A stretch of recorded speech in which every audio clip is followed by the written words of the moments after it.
আসসালামু আলাইকুম deer gas. এই লাইনটাতে আইপিএস এর লাইন করে দিতেছি। প্রথমে আমাদের আরবির লাইনটা খুলে ফেলতে হবে, তো এটা খুলতেছি। পুরো কাজ করে দিয়ে গেছিলাম, কিন্তু এখানে কোনো আইপিএস এর লাইন থেকে কোনো লাইন ছিল না, যার জন্য সমস্যা। তো আজকে এই আরবির লাইনটারে টুইস্ট করে দিয়ে গেছি। এই দুইটা লাইন একসাথে টুইস্ট করে দিয়েছি প্লাস দিয়ে।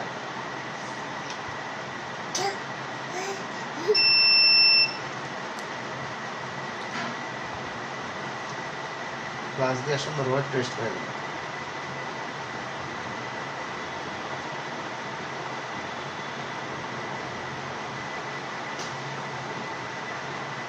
এই ইলেকট্রিক্যাল যে কোনো ধরনের ভিডিও আপনারা এই চ্যানেলটাতে সাবস্ক্রাইব করে রাখেন, তাহলে দেখতে পারবেন।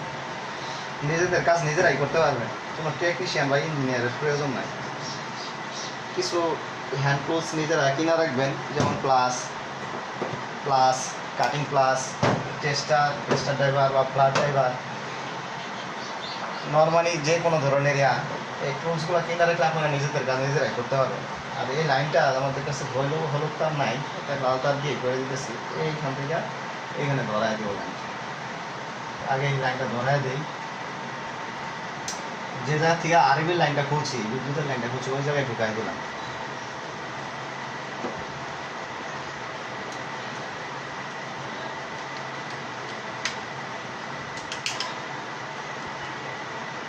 এটাতে এখন আরবির লাইন নাই, এটা থেকে সরাসরি আইপিএস এর লাইন দিতে চাইতেছি। যে আইপিএস এর লাইন দিয়ে দিলাম এইখানে, যেহেতু আমার পাশের বোর্ডে আইপিএস এর লাইন আছে, তাই পাশের বোর্ডে নিয়ে দেব।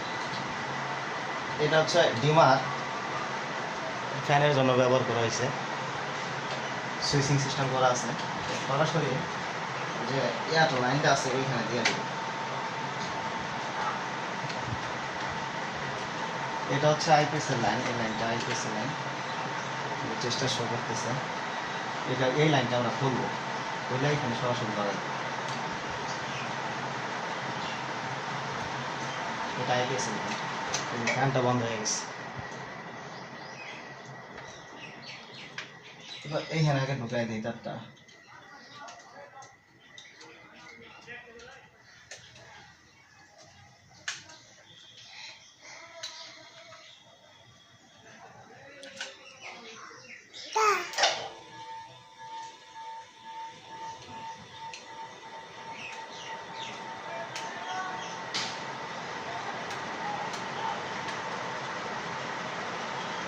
নাটটা ভালোভাবে টাইট দিয়ে দিবেন। আপনারা যারা এভাবে কাজ করবেন নিজেরা এককভাবে, তারা নিজেদের নাটগুলো ভালোভাবে টাইট দিয়ে নেবেন।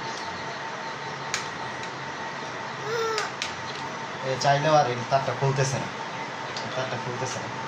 এই যে এখানে আইপিএস এর লাইন চলে আসছে। এটা হলো আরবির লাইন, এটা হলো আইপিএস এর লাইন। আইপিএসটা যদি আমি বন্ধ করি, বন্ধ করে দিছি, টোটাল বন্ধ হয়ে গেছে। এইখানে কোনো লাইন নাই, এইখানেও লাইন নাই। আরবির লাইন আছে কিন্তু আইপিএস এর লাইন। আবার এখানে সুইচ অন করলাম, আইপিএস এর লাইন চলে আসছে, চলে আসছে। ফ্যান চলতেছে, আর সুইচ বন্ধ করলে ফ্যানটা বন্ধ হয়ে যাবে। আবার অন করে দিলাম। ঠিক আছে, ধন্যবাদ। আপনারা পাশে থাকবেন আর চ্যানেলটা সাবস্ক্রাইব করে রাখবেন। ইলেকট্রিক্যালের যে ডায়াগ্রাম আছে, ডায়াগ্রাম অনুযায়ী কীভাবে কাজ করতে হয়, আস্তে আস্তে আপনাদের এই চ্যানেলের মাধ্যমে সব ধরনের কাজ দেখা দেওয়া হবে ইনশাআল্লাহ। ডায়াগ্রাম অনুযায়ী কিভাবে কাজ করতে হয়, কোন লাইন কোন জায়গায় লাগবে, এটা সুন্দরভাবে নিজেরা দেখতে পারবেন, করতে পারবেন, শিখতে পারবেন ইনশাআল্লাহ। আর আমার যদি কোনো ভুল ত্রুটি থাকে আপনারা ধরায় দিবেন, আমি সমাধান করার চেষ্টা করব ইনশাআল্লাহ।